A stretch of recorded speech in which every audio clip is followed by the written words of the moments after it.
ఇండియాలో చేయబడుతున్నారు. ఇండియాలో గొప్పగా నడిచారు మిషనరీ హాస్పిటల్ మళ్ళీ పునరుద్ధరించబడి ప్రభుత్వం నడుచున్నారు. లేదా ప్రజల దగ్గర విశ్వాసుల దగ్గర ఉన్న డబ్బులు బ్యాంకులో దాయకుండా ఇటు ఖర్చు పెట్టకు, మిషనరీ పరిచయం ఖర్చు పెట్టకు, ప్రభుత్వం నడుచున్నారు. ఆస్తులు సంపాదించి పిల్లలకు కూడా ఆత్మలు సంపాదించి పిల్లలకి ఇచ్చడం, అది నేర్పించడం మా సంఘాల్లో మీరు నేర్పించడం, మా కుటుంబాలు మీరు నేర్పించడం ప్రభుత్వం నడుచున్నారు.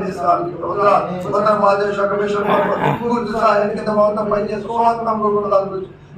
సంవత్సరం లేపబడినట్టు ప్రార్థన చేసుకోండి. కొన్ని లక్షల మంది ఉండాలి, కోట్ల మంది నైనా మంత్రులు ఉన్నారు, కోట్ల మంది మరి ముస్లింస్ అందరూ ఉగ్రవాదులు ఉన్నారు నైనా. మరి మీ మిషనరీ పంచాయతీనైనా లేదు నైనా. ప్రతి కుటుంబంలో ఒక మిషనరీ లేపబడ్డాడు. కృప చూపండియా దేశాన్ని వెళ్తానని చెప్పేలాగా అనేక మంది లేపబడ్డాయా.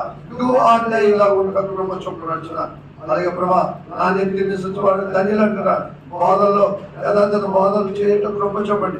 అనేక మంది పిల్లల్ని గురుగొల్పులు దేవ సేవ చేయడం కృప చూపండి. డాక్టర్ ఒక ఇంజనీర్ చదువు కాదు, ఒక మిషనరీ నా కుటుంబం నుంచి నేను పంపించాలని ప్రేరేపించమని తల్లిదండ్రులకు నేర్పించాలని సంఘాలు తయారు చేయడం కృప చూపండి. మీకు వందనాలు. అలాగే భారతదేశం అంతటా ఉత్తర భారతదేశం అంతటా మిషన్ కొరకు పూర్తి సాంకేతిక మొత్తం పనిచేసి సొంత బృందాలు లేకపోతే సాధించండి.